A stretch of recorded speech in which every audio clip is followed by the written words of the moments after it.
നമസ്കാരം, ഭാരത് ലൈവിലേക്ക് സ്വാഗതം. നമസ്കാരം. ശരിക്കും നമ്മുടെ തിരുവനന്തപുരം നഗരസഭ ഇപ്പോൾ കേരളത്തിൽ മാത്രമല്ല, രാജ്യത്തെ മലയാളികൾ, വിദേശ രാജ്യങ്ങളിലെ മലയാളികൾ എവിടെ പോയാലും കേരള നഗരസഭ, വി രാജേഷ് അല്ലേ, നമ്മുടെ ഡെപ്യൂട്ടി മേയർ, അങ്ങനെ പലരുടെ പേര്, സുഗതൻ, ഈ പേരൊക്കെ വളരെ പ്രശസ്തമാണ് അല്ലേ. വളരെ ചുരുങ്ങിയ സമയം കൊണ്ട് പ്രശസ്തിയിലേക്ക് കയറിയ കുറേ സ്ഥാപനങ്ങളും വ്യക്തികളുമൊക്കെയാണ് ഇവർ.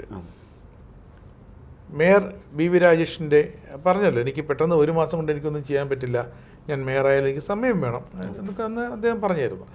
രാജേഷിൻ്റെ ആദ്യത്തെ ഒരു പദ്ധതി, ഏറ്റവും വലിയ പദ്ധതി എന്ന് പറഞ്ഞാൽ, നിലവിലെ പഴയ കെട്ടിടമാണ് തിരുവനന്തപുരത്തെ നഗരസഭാ മന്ദിരം. ശ്രദ്ധിച്ചിട്ടുണ്ടാകും. വളരെ പഴക്കമാണ്. അതിൻ്റെ പിന്നിലായിട്ടൊരു car parking, multi level car parking ഉണ്ട്. ഈ മൾട്ടി ലെവൽ കാർ പാർക്കിങ്ങിലേക്ക് കാർ എങ്ങനെ പോകുമെന്നും കൂടി ഒന്ന് ആലോചിക്കണം അല്ലേ. തിരുവനന്തപുരം നഗരസഭയ്ക്കുള്ളിൽ പോലും ഒരു വാഹനം കയറ്റാൻ തിരക്കാണ്. ഈ നഗരസഭയുടെ പിറകിലാണ്.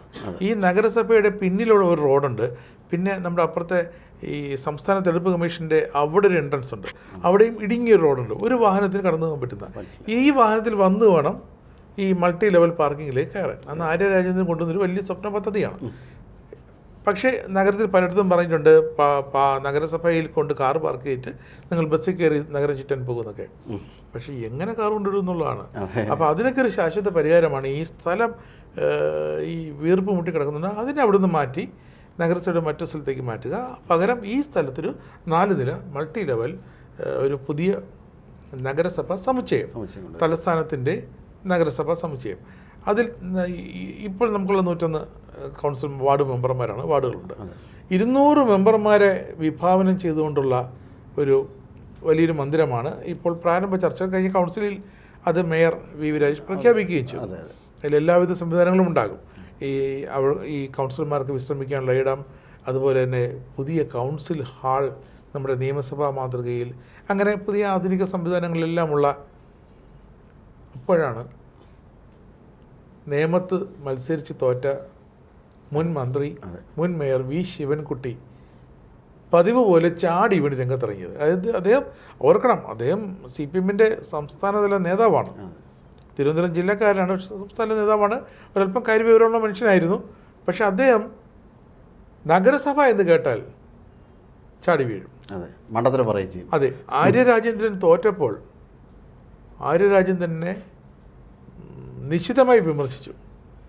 ഈ തിരഞ്ഞെടുപ്പ് സമയത്ത് ആര്യ രാജേന്ദ്രനെ പ്രചാരണ വാഹനത്തിൽ പോലും കയറ്റിയില്ല. അതൊക്കെ വലിയ വാർത്തയായിരുന്നു, കാരണം മുൻ മേയറാണ്. അപ്പോൾ ആര്യ രാജേന്ദ്രൻ മേയറായതിലും ഇദ്ദേഹത്തിന് അസൂയുണ്ടായിരുന്നു എന്ന് വേണം കരുതാൻ. ഇപ്പോഴിതാ നഗരസഭയിൽ വി രാജേഷ് എന്തെങ്കിലും ഒരു നടപടി എടുത്താൽ അപ്പോൾ പ്രതികരണവുമായി നമ്മുടെ വി ശിവൻകുട്ടി, മുൻ മന്ത്രി വി ശിവൻകുട്ടി എത്തും. ഇപ്പോഴെന്താണ് പറഞ്ഞിരിക്കുന്നത്? ഇതിൻ്റെ ഒരു കല്ല് പോലും, അതായത് ഈ പഴയ മന്ദിരം, പഴയ ചോർന്നൊലിക്കുന്ന മന്ദിരമാണ്, നമുക്കതിനകത്ത് കയറിയറിയാം. അതിനകത്ത് ജനമരണ വിഭാഗമുണ്ട്, ഹെൽത്ത് ഉദ്യോഗസ്ഥരുണ്ട്, നഗരസഭ പ്ലാനിംഗ് ഉണ്ട് അല്ലേ. അവരെല്ലാം ആ ഷീറ്റിട്ട, ഏറ്റവും മുകളിൽ ഷീറ്റിട്ട അതിനകത്ത് പഴയ കെട്ടിടത്തിൽ വീർപ്പ് മുട്ടി, ശ്വാസം മുട്ടി കിടക്കുകയാണ് അല്ലേ. അതിനൊരു ശാപമോക്ഷം ഉണ്ടാക്കാൻ നോക്കിയപ്പോൾ ഒരു കല്ലെങ്കിലും ഇളക്കിയാൽ ഞങ്ങൾ സമ്മതിക്കില്ല എന്ന് പറഞ്ഞപ്പോൾ ദൃഢപ്രതിജ്ഞ എടുത്തിരിക്കുന്നതിന് വേണ്ടി വി ശിവൻകുട്ടി. ശരിക്കും അദ്ദേഹത്തിന് എന്തൊക്കെയാണ് പറ്റുന്നത്? അല്ല, അദ്ദേഹം കോർപ്പറേഷൻ്റെ കാര്യത്തിൽ വല്ലാത്ത ശുഷ്കാന്തിയാണ് എപ്പോഴും കാണിക്കും. ഇപ്പം നമ്മൾ ആറ്റുകാൽ പൊങ്കാലയൊക്കെ വന്ന സമയത്ത് പൊങ്കാല ഇട്ടില്ലെന്നേ ഉള്ളൂ. അതെ, പൊങ്കാല അടുപ്പ് കൂട്ടി പൊങ്കാല ഇട്ടില്ല എന്നേ ഉള്ളൂ. അതിനെ പറ്റുമെങ്കിൽ അതും ചെയ്തത്. അതെ. അങ്ങനെ വല്ലാത്ത രീതിയിൽ ഇറങ്ങി ചാടി പുറപ്പെടുക, എന്തെങ്കിലുമൊക്കെ അങ്ങ് പറയുക. പലതും വിഡ്ഢിത്തങ്ങളാണ്, തിരിച്ച് ട്രോളായിട്ട് മാറുന്നു എന്ന് പോലും അദ്ദേഹം ഓർക്കുന്നതേയില്ല. അദ്ദേഹം എന്തെങ്കിലുമൊക്കെ അങ്ങ് പറയുകയാണ്. ഇപ്പോൾ പറഞ്ഞത് തന്നെ, ഇപ്പോൾ ഈ കല്ലിളക്കില്ല എന്ന് പറഞ്ഞതിൻ്റെ കൂട്ടത്തിൽ തന്നെ മറ്റൊരു വിഡ്ഢിത്തം കൂടി അദ്ദേഹം പറഞ്ഞിട്ടുണ്ടായിരുന്നു. പട്ടംതാണ് വെള്ള തറക്കല്ലിട്ടതാണ്. അദ്ദേഹത്തിനോട് BJPക്ക് വിരോധമുണ്ടോ എന്നറിയില്ല, പക്ഷേ എൻ്റെ ഇന്ദിരാഗാന്ധിയോട് BJPക്ക് വിരോധമുണ്ട്, ഞാനൊരു കല്ല് പോലും ഇളക്കാൻ സമ്മതിക്കില്ല എന്നാണ്. ഇന്ദിരാഗാന്ധിയൊക്കെ എന്നു മുതലാണ് ഇവർക്കിത്ര പ്രിയപ്പെട്ടതായി മാറിയത് എന്നറിയില്ല. എന്തായാലും അവരോട് ചെയ്തതെങ്കിലും ഓർക്കണം. പലരും EMS ഒക്കെ ഈ അടിയന്തരാവസ്ഥയുടെ സമയത്ത് അടിയന്തരാവസ്ഥ മാത്രം മതി. അതെ, ഇന്ദിരാഗാന്ധി വെറുക്കപ്പെട്ടവളെന്ന് പറഞ്ഞവരാണ് ഇവരൊക്കെ. അതെ അതെ അടിയന്തര ആ സമയത്ത് ഇവരെല്ലാം ഒളിച്ചു നടക്കുകയായിരുന്നു, അല്ലാതെ കാര്യമായ ശക്തമായ പ്രകടനമൊന്നും നടത്തിയിരുന്നില്ല. ശക്തമായ രീതിയിലുള്ള ഒരു സമരം ഒന്നും വളരെ ശക്തമൊന്നും ആയിരുന്നില്ല, ഇടതുപക്ഷത്തിൻ്റെ സമരം തന്നെ പൊതുവിൽ. അന്ന് വളരെ സമരരംഗത്ത് വളരെ ശക്തമായിട്ടുണ്ടായിരുന്ന കെ വേണു നക്സലായിരുന്നു, പഴയ നക്സൽ. അദ്ദേഹം തന്നെ ഒരിക്കൽ തുറന്ന് പറഞ്ഞിട്ടുണ്ട്, സമരത്ത് വളരെ ആക്റ്റീവായിട്ട് കണ്ടത് RSSഉം നക്സൽസുമാണ്. അല്ലാതെ അന്ന് ഇടതുപക്ഷത്തിൻ്റെ പല ആൾക്കാരും EMS ഉൾപ്പെടെയുള്ള ആൾക്കാർ തന്നെ പലപ്പോഴും മാറി നിൽക്കുകയാണ്, അതെ, മുഖ്യധാരയിൽ നിന്ന് മാറി നിൽക്കുകയാണ് ചെയ്തത്. അദ്ദേഹം പലായനം ചെയ്യുവാനാണ് ശ്രമം നടത്തിയതാണ്. അപ്പം അങ്ങനെയുള്ള ഇന്ദിരാഗാന്ധി എന്തായാലും അവർക്ക് ആശയപരമായിട്ടെങ്കിലും വിയോജിപ്പുണ്ടാകേണ്ട ഇന്ദിരാഗാന്ധിയെ കൂടി ചുറ്റിപ്പിടിച്ചുകൊണ്ടാണ്. അതായത് എങ്ങനെയും ഇവർ നടത്താൻ പോകുന്ന നല്ല കാര്യങ്ങളെ എതിർക്കണം, ഇല്ലെങ്കിൽ പിന്നീട് ഒരിക്കലും തങ്ങൾക്ക് ഈ ഭരണം ലഭിക്കില്ല എന്നുള്ളത്. കാരണം CPMനെ സംബന്ധിച്ചിടത്തോളം അവരുടെ ഏറ്റവും വലിയ വെള്ളാനയാണ് തിരുവനന്തപുരം കോർപ്പറേഷൻ. 40-45 വർഷത്തോളം ഭരിച്ചു. ആ ഭരിച്ചതിൻ്റെ ഇടയിൽ തന്നെ പല കല്യാണ മണ്ഡപങ്ങളും ഇവർ കൈയടക്കി വെച്ച് അവർ ഉപയോഗിച്ചു വരികയായിരുന്നു. കോവളം മുതൽ കാച്ചാണി വരെ, കഴക്കൂട്ടം വരെ, കോവളം മുതൽ കാച്ചാണി മുതൽ കഴക്കൂട്ടം വരെ, അല്ലേ? അതെ, കഴക്കൂട്ടമൊക്കെ തിരുവനന്തപുരം നഗരസഭയുടെ ഭാഗമായി മാറി. വരുമാനം എല്ലായിടത്തു നിന്നുമുണ്ട്. അതെ. അങ്ങനെ പല കെട്ടിടങ്ങൾ, കല്യാണ മണ്ഡപങ്ങൾ മാത്രമല്ല, ചില കെട്ടിടങ്ങൾ വളരെ കുറച്ച് തുച്ഛമായ വാടകയ്ക്കെടുത്ത് മറുവാടകയ്ക്ക് തിരിച്ചു കൊടുക്കുക, പാർക്കിംഗ് സ്റ്റേഷനുകൾ, ഇങ്ങനെ പല സ്ഥലങ്ങളിലും വൻ കൊള്ളയാണ് അവർ നടത്തിക്കൊണ്ടിരുന്നത്. ഈ കൊള്ളകളെല്ലാം ഒന്ന് പിടിക്കപ്പെട്ടു, മറ്റൊന്ന് അവർക്ക് പിന്നീട് ആ പൈസ കിട്ടാത്ത ഒരു അവസ്ഥയെത്തി. ഇപ്പം ഭരണം നഷ്ടപ്പെട്ടാലും തിരുവനന്തപുരം കോർപ്പറേഷൻ ഉണ്ടെങ്കിൽ ഒരു വിധത്തിലെങ്കിലും കഞ്ഞി കുടിച്ച് പോകാം. കാരണം തീറ്റിപ്പോറ്റുന്നത് തിരുവനന്തപുരം കോർപ്പറേഷനായിരുന്നു. അത് നഷ്ടപ്പെട്ടു പോകുന്ന ഒരു അവസ്ഥയാണ്, അതും പോയ ഒരു അങ്കലാപ്പിലാണിത്. അപ്പോൾ എന്തെങ്കിലുമൊക്കെ പറഞ്ഞുകൊണ്ട് ഇതിനെ എതിർക്കുക, എന്തെങ്കിലും വികസന പ്രവർത്തനങ്ങളുടെ സാധ്യതയെങ്കിലും ഉണ്ട് എങ്കിൽ അതിനെയൊക്കെ അടിച്ചമർത്തുക എന്നൊരു നയമാണ് ഇവരിപ്പോൾ സ്വീകരിച്ചിരിക്കുന്നത്. ആ നയത്തിൻ്റെ കാര്യത്തിലാണ് ഇപ്പോൾ ഈ തെരുവ് നായ്ക്കളെ ഏതെങ്കിലും ഷെൽട്ടറിലേക്കോ മറ്റോ മാറ്റുകയാണെന്നുണ്ടെങ്കിൽ ഇവർ വേറെ രീതിയിൽ ഒരു സമരം നടത്തും.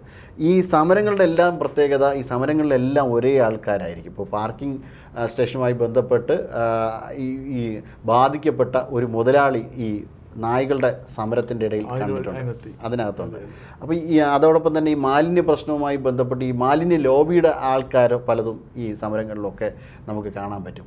ഇങ്ങനെ ഈ സമരങ്ങളിലെല്ലാം തന്നെ ഒരേ ടീം തന്നെ പല സമരങ്ങളിലും നമുക്ക് കാണാം. വിഷയം പലതാണ്, അപ്പോൾ ലക്ഷ്യം ഇതാണ്, എങ്ങനെയും തിരുവനന്തപുരം കോർപ്പറേഷൻ മുന്നോട്ട് വയ്ക്കുന്ന ലക്ഷ്യങ്ങളെ തച്ചുടയ്ക്കുക. ഇനി മറ്റൊരു കാര്യം കൂടി, ഇവരൊന്നും ചർച്ച ചെയ്യാത്ത മറ്റൊരു വിഷയം കൂടി വരാൻ പോവുകയാണ്, അതും സംഭവിക്കുക തന്നെ ചെയ്യും. ഈ ആമയിഴഞ്ചാൻ തോട് വലിയ ഡൈവേർഷൻസ് വരുത്തുന്നതിൽ നിർണായകമായിട്ടുള്ള ഭാഗമായിട്ട് 2 മാധ്യമങ്ങൾ കൂടി വരുന്നുണ്ട്. അത് വളരെ പ്രസിദ്ധനായ ഒരു കേരളത്തിൻ്റെ തന്നെ ഒരു ചരിത്രകാരനോട് വളരെ സ്വകാര്യ സംഭാഷണത്തിനിടയിൽ പറഞ്ഞതാണ്. അതായത് ഈ മനോരമയും ദേശാഭിമാനിയും ഉൾക്കൊള്ളുന്ന ആ ഭാഗം, അവിടെ ഈ ആമയിഴഞ്ചാൻ തോടിൻ്റെ സ്വാഭാവിക ഗതിക്ക് ഡൈവേർഷൻസ് വരുത്തിയിട്ടുണ്ട്. അതാണ് പലപ്പോഴും ഈ വെള്ളപ്പൊക്കമൊക്കെ ഉണ്ടാകുന്നത് ഈ പ്രദേശം, തമ്പാനൂർ ഭാഗത്ത്. അപ്പോൾ ഇങ്ങനെ പല ഇപ്പോൾ മനോരമയും ദേശാഭിമാനിയും മാത്രമല്ല, പല സ്ഥാപനങ്ങൾക്കും ആ ഭാഗത്തുള്ള പല സ്ഥാപനങ്ങൾക്കും ഇതുമായി നേരിട്ട് ബന്ധമുണ്ട് എന്ന തരത്തിലാണ് നമുക്ക് അറിയാൻ കഴിയുന്നത്. അപ്പോൾ അങ്ങനെ ഈ രീതിയിൽ ഈ കാര്യങ്ങളൊക്കെ മുന്നോട്ട് പോകുമ്പോൾ സ്വാഭാവികമായും തങ്ങൾ മൂടി വച്ചിരുന്ന പല അഴിമതികളും ഇനിയും പുറത്തു വരാനുണ്ട് എന്ന അങ്കലാപ്പുണ്ട്, വേവലാതിയുണ്ട്, വെപ്രാളമുണ്ട്. അങ്ങനെയൊക്കെ വരുമ്പോൾ തീർച്ചയായിട്ടും ഇവരെ സംബന്ധിച്ചിടത്തോളം വലിയ ബുദ്ധിമുട്ടിലേക്ക് ഈ കാര്യങ്ങൾ നീളുമെന്നറിയാം. അതൊക്കെ കൊണ്ടാണ്, ആ അങ്കലാപ്പാണ് ഈ പല രീതികളിലൂടെ നമുക്ക് കാണുവാനായിട്ട് കഴിയുന്നത്. അതുപോലെ തന്നെ ഈ പട്ടംതാണ്ട് പിള്ളയെ പറഞ്ഞു, ഇന്ദിരാഗാന്ധിയെ പറഞ്ഞു, ഒരു തരത്തിലും വലിയ രീതിയിലുള്ള ജാതി അധിപൻ എന്നുള്ള രീതിയിലൊക്കെയാണ് പട്ടംതാണ്ട് പിള്ളയൊക്കെ ആക്ഷേപിച്ചുകൊണ്ടിരുന്നത്. അതൊക്കെ പുള്ളി വിസ്മരിച്ചു. അതെ. എന്നിട്ട് ഒരു തരത്തിലുള്ള വികസനവും തിരുവനന്തപുരം നഗരത്തിൽ നടപ്പാക്കാൻ അനുവദിക്കില്ല എന്ന് പുത്തരിക്കണ്ടം ഈ അടുത്ത ഓണവും വിറ്റ് കാശാക്കിയവരാണ്. അടുത്ത ഓണത്തിനും പുത്തരിക്കണ്ടം ഒരു ലീസിന് കൊടുത്തു കഴിഞ്ഞു. അത് റദ്ദാക്കിയില്ലെന്ന് അറിയില്ല, അത് മേയർ ഇടയ്ക്ക് കണ്ടുപിടിച്ച് പറഞ്ഞതാണ്. കഴിഞ്ഞ വർഷം തന്നെ അത് അടുത്ത ഓണം കൊടുത്തു കഴിഞ്ഞു. അപ്പോൾ അങ്ങനെ ഈ പറഞ്ഞതുപോലെ ആഹാരം കഴിക്കണമെങ്കിൽ നഗരസഭ ഭരണം വേണം. അതെ.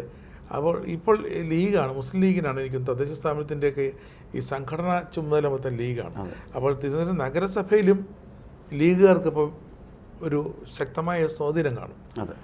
ഇതെല്ലാം കൂടി വരുമ്പോഴത്തേക്കും ഈ ഈ ഒരു സ്വപ്ന പദ്ധതി അത് യാഥാർത്ഥ്യമാകുമോ അതോ അതിനെന്തെങ്കിലും തടസ്സങ്ങൾ മുന്നിൽ വരാൻ സാധ്യതയുണ്ടോ? അല്ലേ, BJP NDA നേതൃത്വത്തിൻ്റെ ഒരു ഏറ്റവും വലിയൊരു പ്രത്യേകതയായിട്ട് ഞാൻ കാണുന്നു. ഇവിടെ മാത്രമല്ല, ദേശീയ തലത്തിൽ ഉൾപ്പെടെ വളരെ കൃത്യമായി കണ്ണിങ്ങായി അവർ നിയമത്തെ വിലയിരുത്താറുണ്ട്.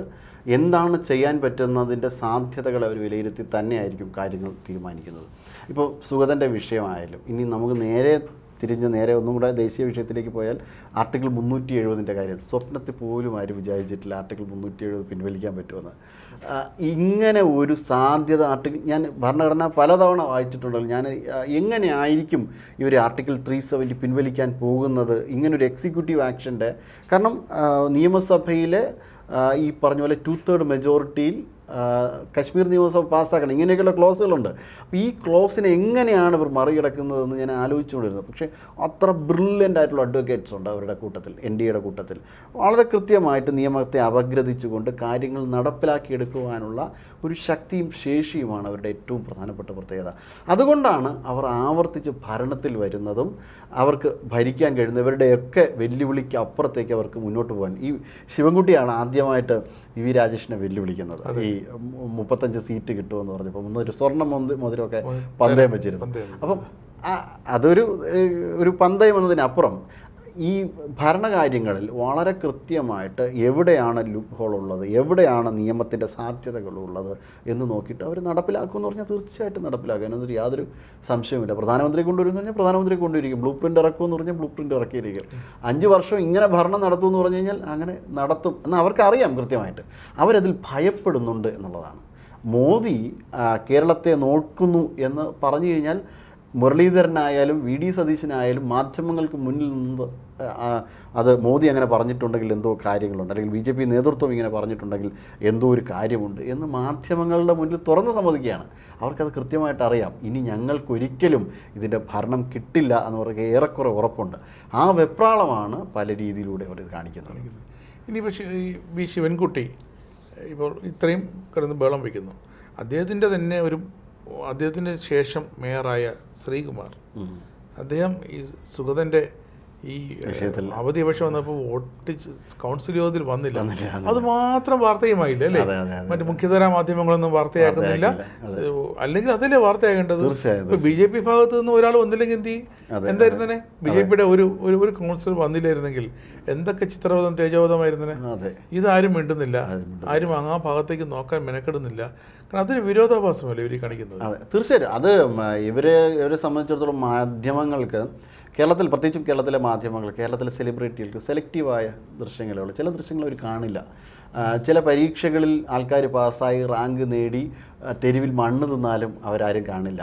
അതിൽ എന്തെങ്കിലും തരത്തിലുള്ള BJP വിരോധം ഉണ്ട് എങ്കിൽ മാത്രമേ അവരതൊക്കെ കാണുള്ളൂ. കാരണം അതിലൂടെ മാത്രമേ അവർക്ക് നേട്ടം കൊയ്യാൻ കഴിയൂ. കാരണം എല്ലാ സമയത്തും ഇത്തരത്തിലുള്ള ആൾക്കാരുടെ ഒരു ലക്ഷ്യം എന്ന് പറഞ്ഞു കഴിഞ്ഞാൽ തങ്ങൾക്ക് വരുമാനം കിട്ടുന്ന വരുമാന സ്രോതസ്സിനെ കുറിച്ച് മാത്രമാണ് ഒരു ലക്ഷ്യം. നാട്ടിൽ ഒരു ശക്തമായ ഭരണകൂടം നിലനിന്നു കഴിഞ്ഞാൽ അഴിമതികൾ കാണിക്കാൻ പറ്റില്ല. അഴിമതികൾ നടത്തിക്കൊണ്ട് ആൾക്കാരെ പൈസ തട്ടിയെടുക്കുവാൻ കഴിയില്ല. ഇങ്ങനെയൊക്കെ നടത്തിയാൽ മാത്രമേ ഈ മരമുറി ചാനൽ പോലുള്ള ചാനലുകൾക്കോ മറ്റ് ചാനലുകൾക്കോ വളർച്ചയുള്ളൂ. അല്ലാതെ അവർക്ക് സ്വാഭാവികമായിട്ട് അവർ നടത്തേണ്ട ബിസിനസ്സുകൾ നടത്തിപ്പോയി കഴിഞ്ഞ് കഴിഞ്ഞാൽ കിട്ടാവുന്ന വളർച്ചയുള്ളൂ. അതിനപ്പുറം ഭീമമായൊരു വളർച്ച കിട്ടില്ല. അതുകൊണ്ട് തന്നെ സ്വാഭാവികമായും ചില കാര്യങ്ങൾ ഇവർ കാണില്ല. ഇപ്പോൾ പരസ്യം നൽകുന്ന മുതലാളിയുടെ വാർത്ത ഇവർ കൊടുക്കില്ല. അതുപോലെ തന്നെയാണ് ഇത്. തങ്ങൾക്ക് അത്താണികളായിട്ടുള്ള രാഷ്ട്രീയ നേതാക്കന്മാരുടെ ഈ അഡ്വർടൈസിംഗ് മാർക്കറ്റിംഗ് സെക്ഷൻ ഉണ്ടല്ലോ, അവരാണ് ശക്തം. അതെ അതെ മാധ്യമപ്രവർത്തകരൊന്നുമില്ല. അവർ പറയുകയാണ് ചാനൽ ഓടിക്കുന്നത് ഞങ്ങളാണ്, ആ വാർത്ത കൊടുക്കരുത് എന്ന് പറഞ്ഞാൽ എന്തിനു കൊടുത്തു എന്നാണ് ചോദ്യം. അല്ലേ, ഞാനൊക്കെ പലയിടത്തുനിന്ന് കേട്ടിട്ടുണ്ട്, എന്തിനത് കൊടുത്തു? ആൻസറബിളാണ്. അതെ. അങ്ങനെ കേരളത്തിലെ ഏറ്റവും വലിയ വ്യവസായ സ്ഥാപനമാണ് CPM, രാഷ്ട്രീയ വ്യവസായം നടത്തുന്ന ഒരു സ്ഥാപനമാണ്. ആ സ്ഥാപനത്തിന് എതിരെ ശബ്ദിച്ചാൽ, ആ സ്ഥാപനത്തിനെതിരെ മിണ്ടിയാൽ തീർച്ചയായിട്ടും അവർക്ക് നിലനിൽപ്പ് തന്നെ ഉണ്ടാകുമോ എന്ന് അറിയില്ല. ആ ഒരു ഭയമാണിത്. എന്തായാലും നമ്മുടെ വി ശിവൻകുട്ടിയുടെയും CPMൻ്റെയും ശ്രമങ്ങൾ നഗരസഭയുടെ ആ മന്ദിരത്തിൻ്റെ കല്ലിളക്കുമ്പോൾ ഒരു കല്ലെങ്കിലും ഒന്ന് ഇളക്കാൻ അവർ ഉണ്ടാകുമെന്ന് പ്രതീക്ഷിക്കുന്നു. നന്ദി, നമസ്കാരം.